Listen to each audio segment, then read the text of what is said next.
Morning people, it's 11:45ish.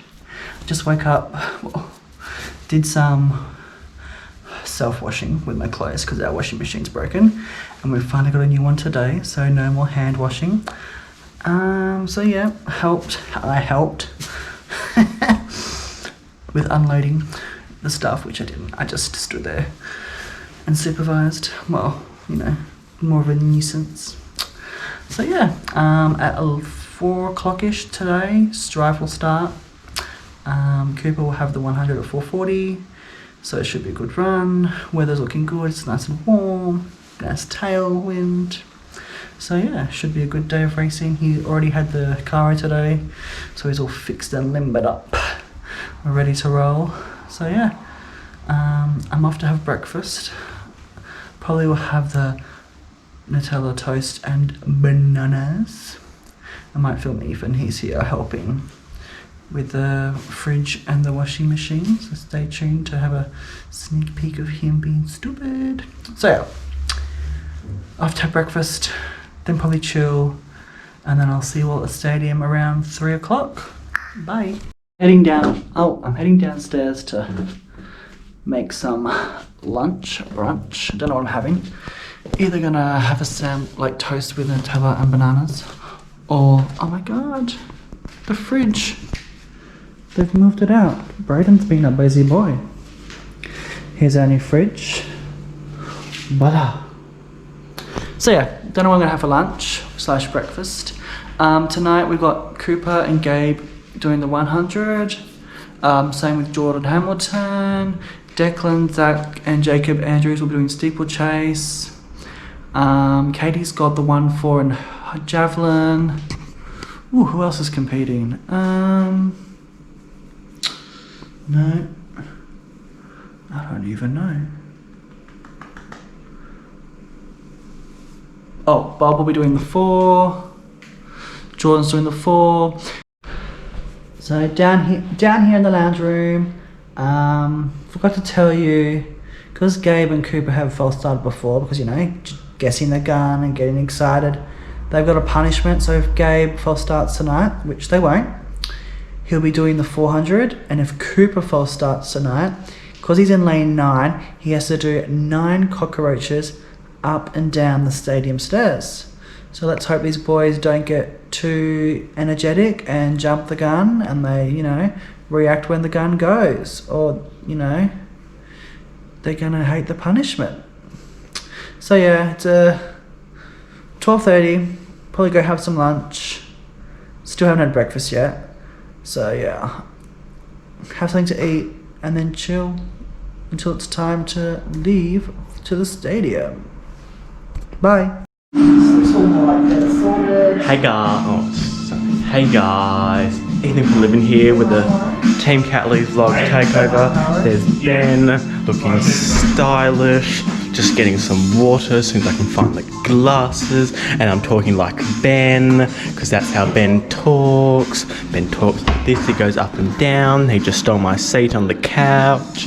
That's alright, because it's Ben Catley, and here he comes. He just stood up and I'm getting my water, slowly filling up, and here's Ben Catley, or as we call him, Sass Catley, and I've got my water.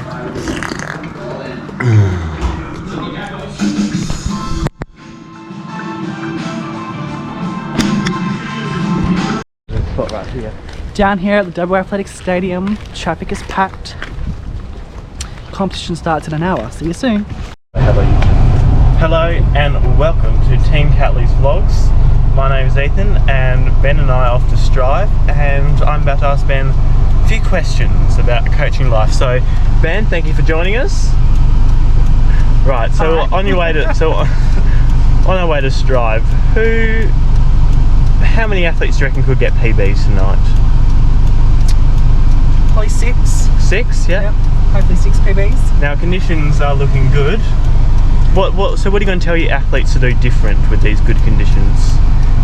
My sprinters to stay relaxed and run their own race, because some of them like to race others. And yeah, my distance runners got some steeplechasers, so hopefully they can clear the water jump and not stress too much about that. fun. Have fun. Now you're a coach. Normally coaches, you know, maybe do sprints and hurdles, but you coach all across the track and field events. You do sprints, hurdles, jumps, throws. Basically not a lot you don't do. Is it hard coaching all different types of events? No, it's not. I'm a very organised person. I have a special whiteboard at training, and everyone looks at the whiteboard, and that's where their program is. Did you start off coaching just one particular event, or did you always coach multiple events? I started coaching sprints and hurdles. Yep. And distance mainly, nothing else. And then jumps and throws are like they're backups. Not many kids do that. What is your favourite thing about coaching? Ooh, good question.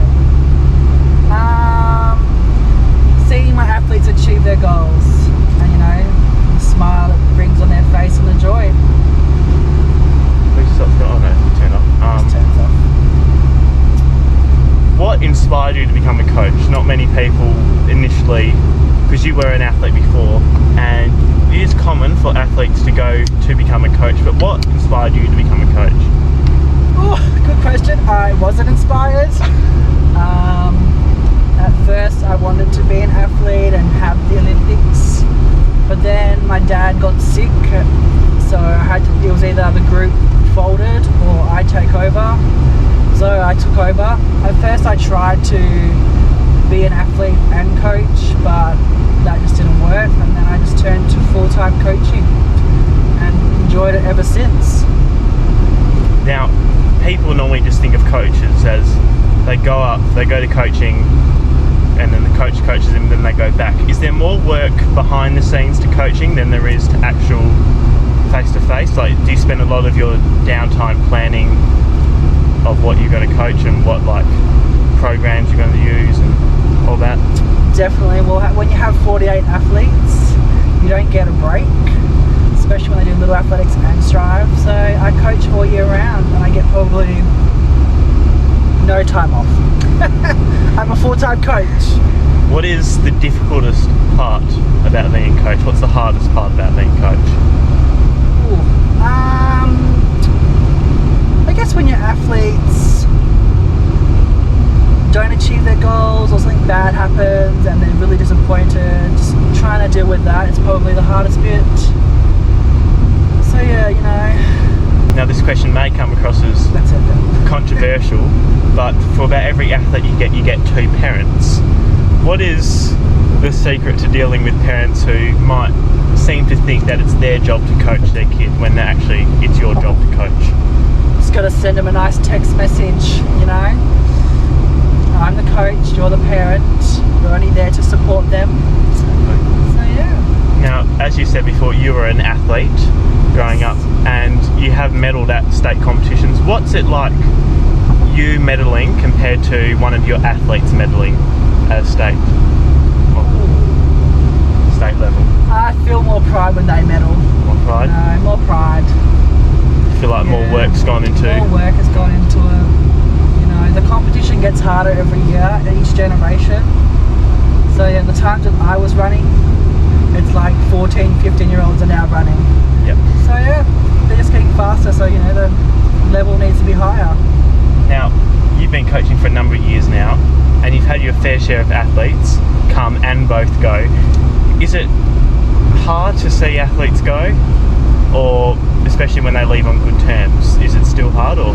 When they leave on good terms and you've known them for years, it's, yeah, very hard. I had one athlete that I've known since like under 8s, and when she pulled the plug, it was very emotional. Didn't know I would cry so much over one athlete, but we're still in good contact and we still chat. But yeah, when she said she wasn't coming back anymore, it was, yes, a very sad time.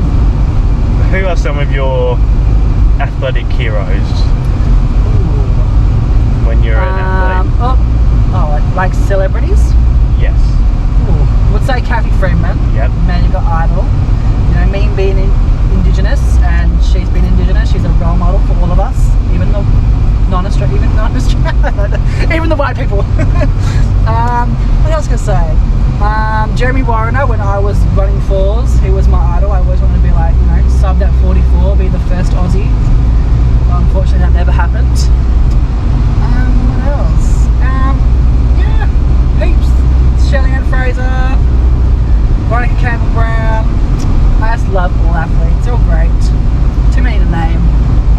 What obviously coaching 48 athletes, not all of them will only do athletics as their only sport they do. There'll be athletes that do multiple sports. Is it hard coaching athletes who do multiple sports? Yes, especially during the winter when that's where all the main work needs to be done. So, and then it's quite a bit annoying because parents think they can just come back into summer and believe they can get the same training when, at that stage of the program they haven't done the important stuff. So yeah, but they try their best. As well as sometimes dealing with parents can be difficult, but also sometimes dealing with athletes who don't see eye to eye is difficult. What do you say to athletes who, when you tell them to do something, they disagree and want to do something else? Oh, that is a good question. You have a chat with them, remind them, what their goals are, and what they're striving for, and just remind them, this is going to help you. You got to trust the coach, trust the process. If you don't trust that process, then why are you with me or with that coach? If you don't believe in the process, then go find a different coach that you do believe the process will happen.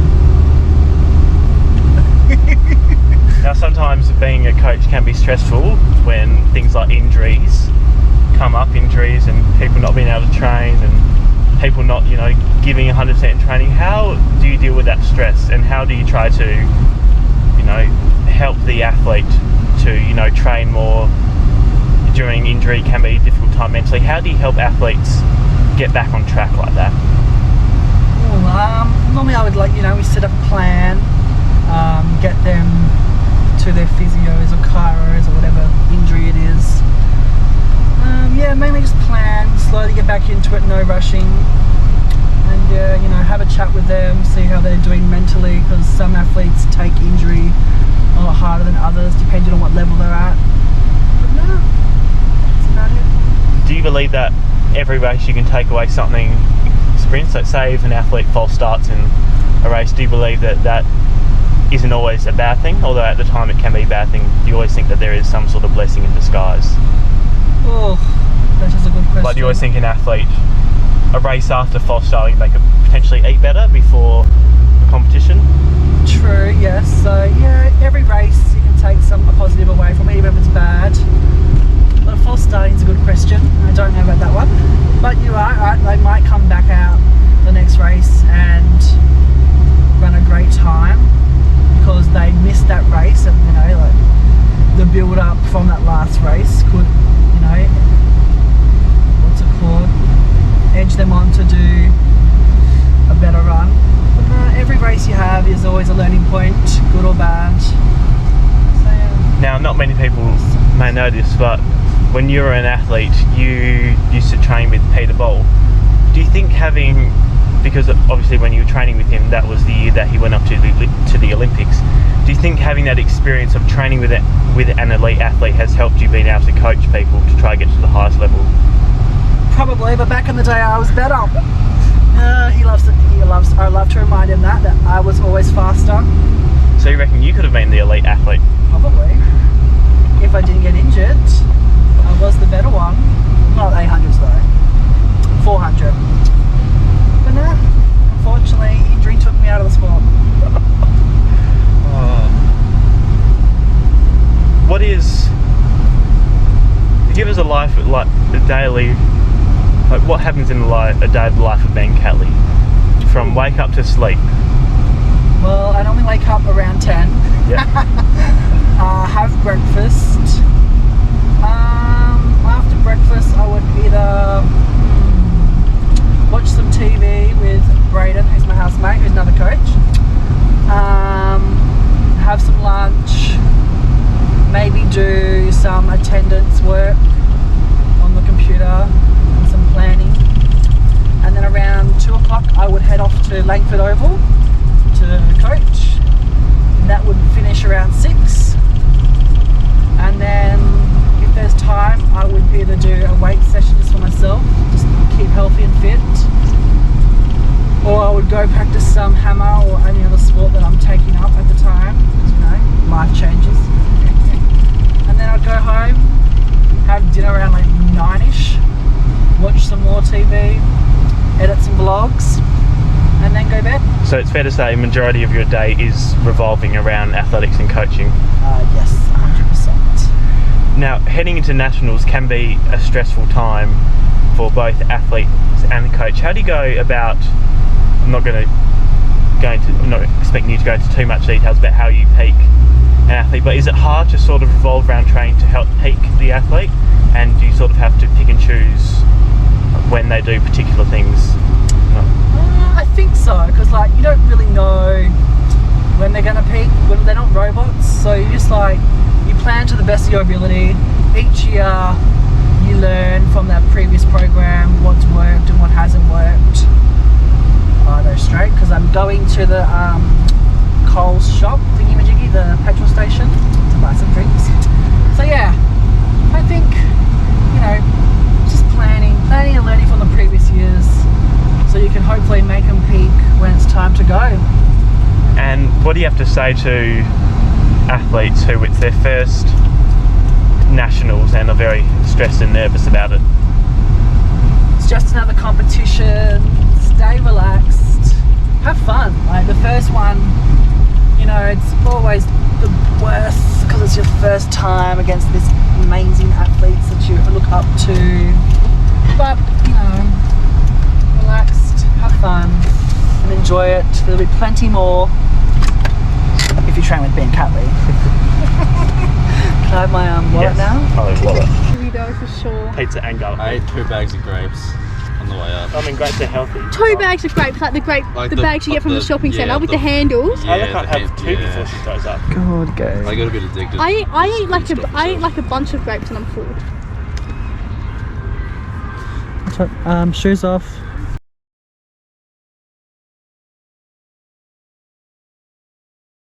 Because he just randomly Snapchatted me and I haven't spoken to him since 1st of Jan. And he just sent me a photo of his feet. Yeah, he was supposed to do Little Ways this afternoon, but that got cancelled because they're like, you know how they mow the grass and they do the whole thing? Yeah. They did that, but it was destroyed, like bad. These distance runners. Come on, get to 7 minutes. 5, 4, 3, 2, 1, 7.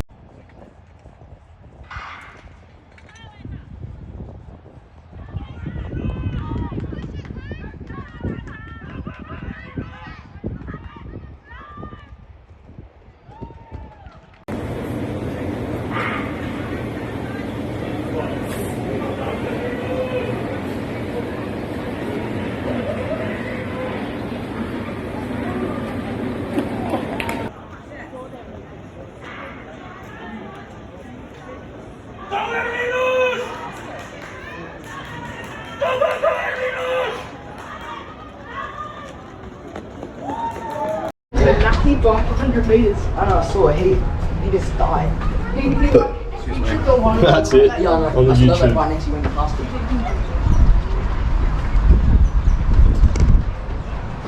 Why is it upside down? Alright, we're back. The king of vlogs is back. We have Gabe. We have Jordan. And good news, guys. We've all just PB'd. Here, I'll go in the middle. Gabe, go to my left. We all PB'd. Jordan, what we get? I got 1191. 91? PB. 1107. 7, and I got 958. No, I didn't. I got 1080. So that's PB for all of us. Wind was perfect. Gabe in my race was 1.9. Jordan, what was? I'm not sure. I was heat 5. He was heat 5, so who knows? Anyway, race was good. Our starts were average. They weren't great. They weren't very good. They were better than last week though for me. I didn't false start this time, so That's good. Coach. But yeah, happy days, Jordan. How'd your race go? Yeah, it's alright. I thought I false started, so I hesitated a little bit, but other than that, it felt good. Freak, yeah, I nearly swore. Gabe, talk us through your race. Oh, my race. So, heat 1 against all of them sub 11 runners. I have yet to sub 11, so it was a bit humiliating. But you know, it happens. It'll come. I mean, PB anyway, so it's good enough. Happy days. Yeah, like I said, there's Coach is super happy. I've lost my train of thought then. Yeah, my start was average. Yeah, no, it was okay. I probably could have held the drive phase a bit longer, but something to work on. End of the race was pretty good. I felt like I relaxed a little bit. So yeah, at the end of the day, we're all happy. We all PB'd. Happy days, happy days. Happy days. Coach, what we got to say? Great job. Still a lot to go before states. That's it. Awesome. All right, well, that's it. I'm retiring from vlogging for round 2. Catch you later. Gabe, say bye. Goodbye. Do you want to say Bye. Goodbye. Alright, welcome back to part 2 of the vlog. We'll wait for Ben to finish fixing up his hair, and this is a message to future Ben. We will let you know when to stop cutting the video. For future reference, whenever Ben talks about his great athletes, he means Lubin. Now, action in 3, 2, 1. So welcome back to part 2 of the interview thing I should say, and what would you say your greatest achievement as a coach has been? Would be back in 2015. And if I'm not mistaken, that was your first year of coaching, That yes? was my first year of coaching. I started in April 2015. In December 2015, Lubin Benedict made his first nationals, and that's where I won my first national medal as a coach. We won the silver in the 90 hurdles and then bronze in the 100. Very impressive, very impressive. And for those of you who may not realise who Lubin is, Lubin was the one interviewing Cooper in the, I believe it was called near career-threatening injury, where Cooper dropped the shot put. Yes. And another time would be 2018. Right. Yep, 2018. Lubin also became a 3-time national champion over the long hurdles. Oh, So those 2 would probably be my biggest wow. achievements as a coach. Very impressive. Now obviously some athletes don't start up as being national gold medalists or national silver or bronze medalists. How would you say, how hard is it to work them from being essentially a nobody to a, or I shouldn't say nobody, a non-medal contender to a medal contender, and then a medal person who medals regularly at nationals or states? A lot of hard work. I got 2 great examples. First one's Katie. Katie was, you could say, not the greatest athlete when she first started. Didn't find her event. She was probably like top 6 in Southern Districts in all her events. And then over the years she trained a lot, got better and better, found her event, which is now the heptathlon, and maybe 400 hurdles. She might not like that. And yeah, and then her first national heptathlon back in 2019, she was ranked in the top 5 going in, and she came away with a bronze, winning it by 4 points. Wow. And then the following year she got 5th, not by much, but yep. But she's had some back issues, which we didn't know about during those 2 comps, which was even more surprising that she won the bronze with potentially a stress reaction in her back. And the second athlete that has like been under the radar for a while, has been working hard, is Cooper Jenkins, who this is road to Kenya is all about. Never really been a good sprinter. Like, he's been in there, but not really at the top. Wasn't until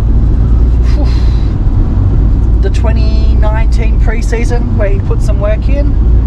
and took athletics a bit more seriously, and he came away with a bronze at the Australian All Schools and was looking on track to potentially medal at his first Australian Junior Nationals, but unfortunately COVID ruined it.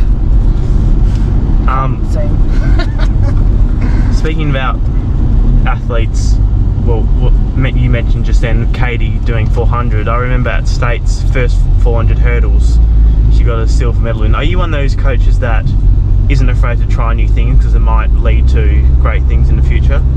Definitely. You're not, you know, when you're young, you don't know what events you are, and you just got to try other things to see. I've got one athlete who was an amazing 8 and 15 runner, and over the years he's slowly gotten away from that, and now he's a 400 hurdler at 400. So, you know, your event could always be out there and you don't even know. You just got to try. So your message is try new things, don't just stick to the same old 2 events. Exactly. You're still young. Exactly. Wait till you're like 20 or older. Who would you say your coaching heroes have been? Obviously you've had a lot of coaches, obviously they would have helped you along the way, but who's been like somebody who stands out the most? The most would be my personal coach. Well, my last coach before I got quit would be Russell Mafanda. He was a great coach. Knowledge was amazing. I still talk to him. Holy crap, this parking. Jesus. Back home from another successful strive meet tonight. In the 100 meters, we saw some amazing results. Jordan came away with 11.91 in the 100, which was a PB. Gabe also came away with a massive PB, 11.07. And Cooper officially ran a sub 11 run this season and beat his PB, 10.80 bitches, which puts him number 1 in Australia at the moment. Second place is Joe Gordon with 10.81. So it's going to be an interesting season. His race wasn't the greatest. Race wasn't the greatest. Yeah, race wasn't the greatest. Still have a lot of work. A bit hesitant at the start because of his false start last week. Drove. Thanks, sir. Oh, don't do that! That was Braden. He interrupted me because he's just jealous. Now, what was I talking about? Fuck. Oh, that's right. Cooper's race. I need the sun on my face. Oh, the light is beautiful here. This is my dog, Kenny. This is Kenny's replacement. Oh, okay. So, yeah. So now I forgot. For dinner at Beats and Bun with Braden, Ethan. Well, I did. Ethan, Michelle, and Alex. Then we went to Baskin Robbins. Then now I'm back home. It's nearly like 11:30, 11:45. So yeah, recap of Strive. Started off with good. 3 PBs in the steeplechase by Jacob, Declan, and Zach. Then we had the hundreds. It was a great run by the boys. First off was Heat 1, which had Cooper and Gabe. Both ran PBs. All the boys in the 100 ran PBs. So 10.80 for Cooper, 11.07 for Gabe, and 11.91 for Jordan. Cooper's start was a bit hesitant because last time he got DQ'd, so it wasn't the greatest reaction to the gun. Drive phase was only over 20, you know, hopefully, you know, first race back since the false start, so the goal was 30, but unfortunately came up to a bit early. Was a bit tense in the middle of the race, but then relaxed near the end and came through and pipped to get third with a new personal best, and now the fastest in the country for under 20s this year. Gabe only had a 10-meter drive phase, so that needs a lot of work. Got to get it to 30. We'll work all the way up to 30. As the older boys pulled away from him straight away from the race. And yeah, there's a lot of other good results. Can't remember them, but I'll try put them in the vlog. So yeah, just remember to follow us, subscribe. We're at 125 subscribers now. Slowly getting there. Share it around. So yeah, catch you later.